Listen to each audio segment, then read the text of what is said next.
प्रिय भक्तों नमस्कार। इस प्रकार का दान गुरु को किया ही दान माना जाता है। यह दूसरा भाग है, दान विधि का दूसरा भाग है। तो इस वाणी में इस प्रकार के दान को व्यर्थ नहीं बताया है। जो गुरुद्रोही हैं उसको किया दान तथा अन्य किसी बाबा साधु को किया दान व्यर्थ कहा है, वह कभी नहीं फलेगा। जो गुरु धारण नहीं करते या गुरु से विमुख हो जाते हैं, गुरुद्रोही हो जाते हैं, वे सब प्रेत का जन्म प्राप्त करते हैं। देखिए भक्तों क्या लिखा है, प्रेत की आयु लंबी होती है। देखिए प्रेत की आयु लंबी होती है, हजारों वर्ष रहना पड़ता है। प्रेत का स्त्री से जन्म नहीं होता।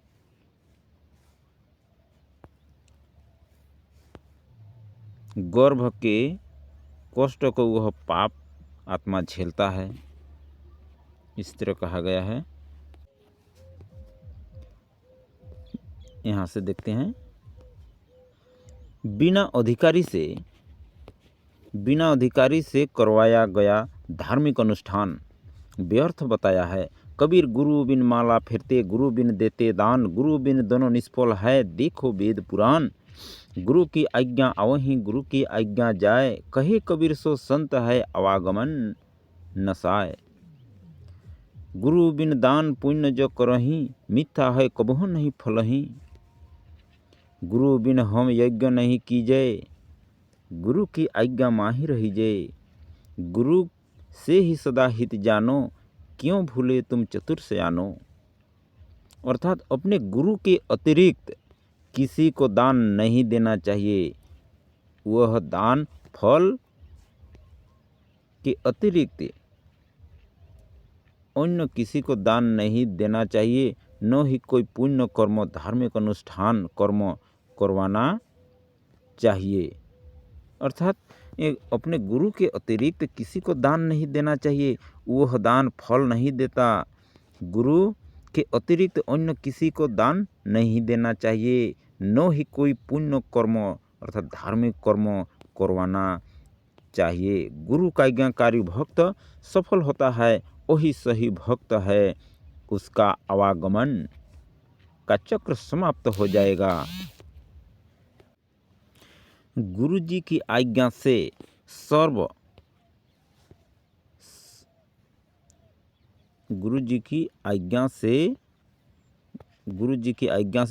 धर्म कर्म करो।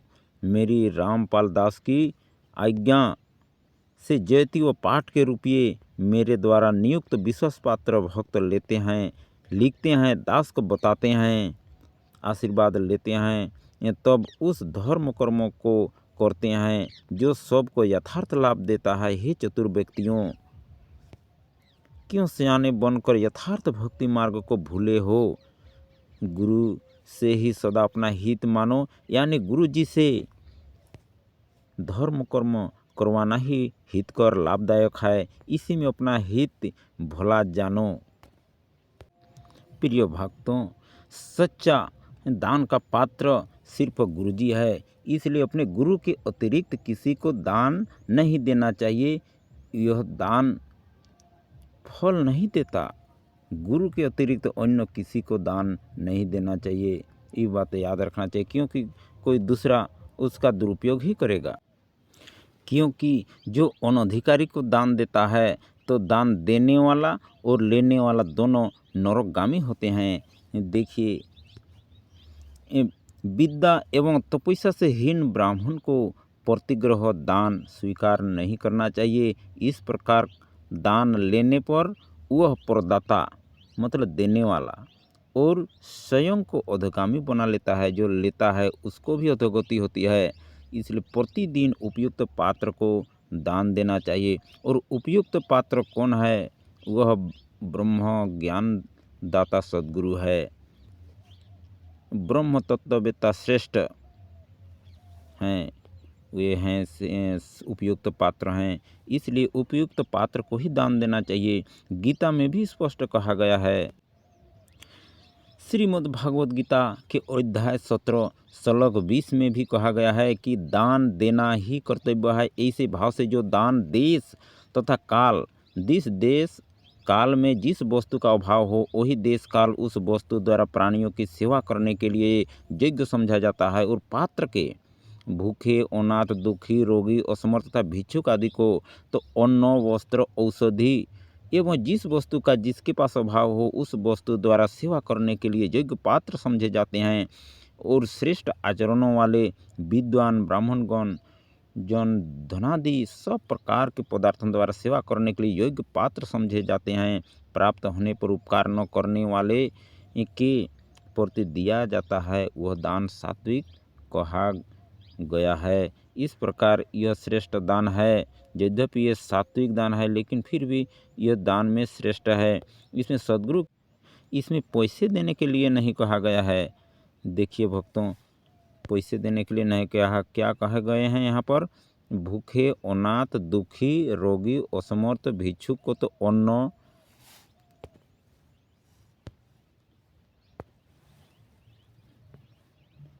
देखिए यहाँ पर क्या औषधि वस्तु, औषधि, असमर्थ, अन्न आदि देने के लिए कहा गया है। पैसे देने के लिए नहीं कहा गया है, क्योंकि उसका दुरुपयोग ज़्यादा होता है। इसलिए भक्तों, लेने वाला और देने वाला दोनों अधोगामी बनते हैं, दोनों अधोगामी बनते हैं। इसलिए हम बिन अधिकारी को दान नहीं देना चाहिए।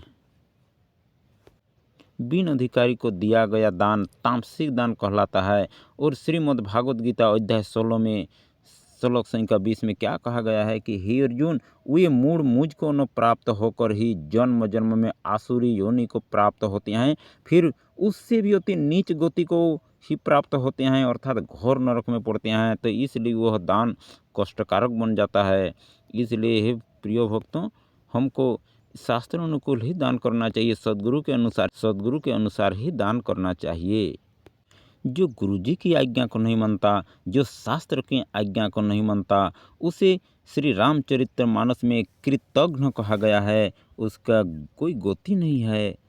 देखिए भक्तों, जो न तरह भवसागर नर समाज सो पाए, सो कृत निंद को मंद मति आत्म हन गति जाई, वह आत्महत्यारा की गति को प्राप्त करता है। इसलिए हम ब्रह्म ज्ञानदाता गुरु साक्षात परमेश्वर ही है, इसलिए हमें उनके वचन को हमेशा पालन करना चाहिए। पालन नहीं करने से हमको कृतघ्न होना पड़ता है, ऐसा देवी माँ का कथन है। श्रीमद् देवी भागवत में ऐसा ही लिखा गया है। और कृतघ्न हो जाने पर उसका उद्धार नहीं होता, कृतघ्न हो जाने पर उद्धार नहीं होता।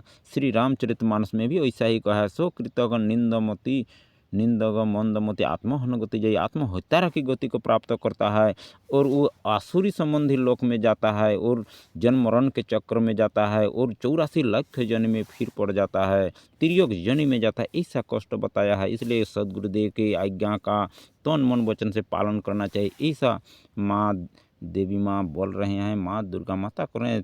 पूर्ण प्रयत्न से माँ का आदेश मानना चाहिए, ऐसा माता बता रही हैं। देखिए, तन मन वचन से गुरु परायण रहना चाहिए।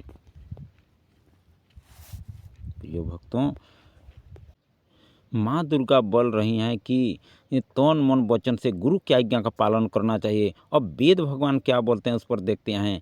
ये है ईशावास्यप उपनिषद, जो यजुर्वेद का 40वां अध्याय का भाग है। इसमें क्या बोल रहे हैं ये देखते हैं। शंकर भाष्य है, देखिए, वे असुर संबंधी लोग आत्मा के अदर्शन रूप विज्ञान से आच्छादित हैं। जो कोई भी आत्मा का हनन करने वाले लोग हैं, वे मरने के अनंतर उन्हें प्राप्त होते हैं। श्री रामचंद्र भगवान ने बोले थे कि जिसको आत्महन गति जाई वो आत्महत्या की गति को प्राप्त करता है। तो ऐसा वेद भगवान भी कहते हैं कि आत्महन गति जाई, स्पष्ट लिखा है। अब यह बताया जाता है कि संत रामपाल जी के शिष्य दूसरे को दान रूप में कुछ भी क्यों नहीं देते हैं, केवल आवश्यक चीज़ का ही दान देते हैं, रुपये आदि ये नहीं देते हैं। क्यों नहीं देते हैं, इस पर कहते हैं यह प्रमाण है शिव पुराण, श्री शिव महापुराण। इसमें गीता प्रेस गोरखपुर अध्याय 5 में कहा गया है। यहाँ पर श्लोक 28 है।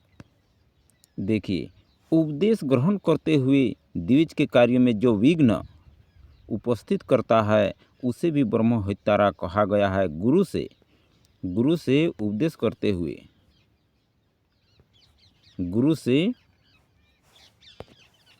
गुरु से उपदेश करते हुए द्विजों के कार्य में जो विघ्न उपस्थित करता है उसे भी ब्रह्म हत्यारा कहा गया है। यानी जो गुरु किसे उपदेशी हैं और उनका गुरुजी ने माना कर रखा है और फिर भी दान दूसरे को कर रहे हैं तो उसे ब्रह्म हत्या के समान पाप लगता है और लेने वालों को भी पाप लगता है। इसलिए भक्त न लेते हैं न दूसरे को दान देते हैं, केवल गुरु जी के आज्ञा अनुसार ही दान करते हैं।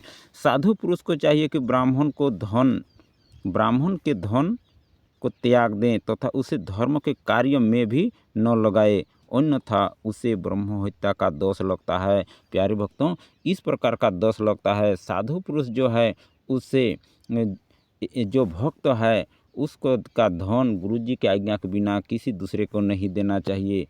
देखिए भक्तों, यहाँ पर स्पष्ट लिखा गया है कि साधु पुरुषों को चाहिए कि वह ब्राह्मण के धन का त्याग दे। मतलब जो ब्राह्मण है, जो गुरु के भक्त है, उसे द्विज कहते हैं क्योंकि वो दूसरा बार जन्म लेता है। एक गुरु के उपदेश से जन्म लेता है, एक माता पिता से जन्म लेता है, इसलिए उसको द्विज कहा गया है, उसको ब्राह्मण कहा गया है। इसलिए उसके धन का त्याग दे, उससे चंदा न ले और वह भक्त भी उससे चंदा किसी दूसरे को नहीं देता है। ऐसा गुरु जी का आदेश है और गुरु के आदेश को जो नहीं मानता है उसे कृतघ्न कहा गया है और कृतघ्न का उद्धार का कोई उपाय नहीं है। महाभारत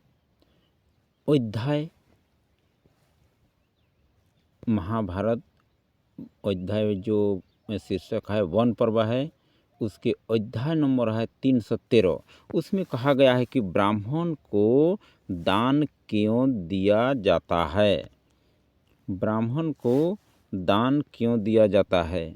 उस पर युधिष्ठिर ने क्या बोले? युधिष्ठिर बोले,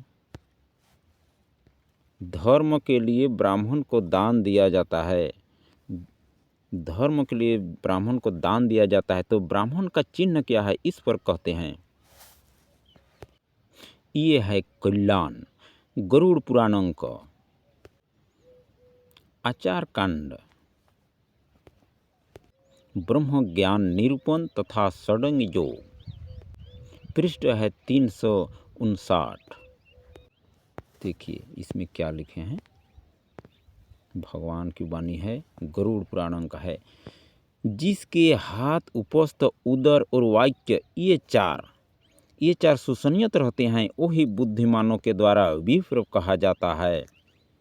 जो दूसरे के द्रव्य को ग्रहण नहीं करते, हिंसा नहीं करते, जुए में अनुरक्त नहीं रहते, वास्तव में उन्हीं के दोनों हाथ सुसंयत रहते हैं। जो दूसरे की स्त्री के प्रति काम का भाव नहीं रखता उसी की उपेन्द्रिय सुसंयत है। जो लोभ रहित होकर परिमित भोजन करते हैं उन्हीं के उदर को संयत कहा जाता है। जो हित परिमित और सत्य वाक्य बोलता है उसी की वाणी संयत कही जाती है। जिसके हाथ आदि सुसंयत रहते हैं उसके लिए तपस्या या यज्ञादि कोई प्रयोजन नहीं है, अर्थात तपस्या यज्ञ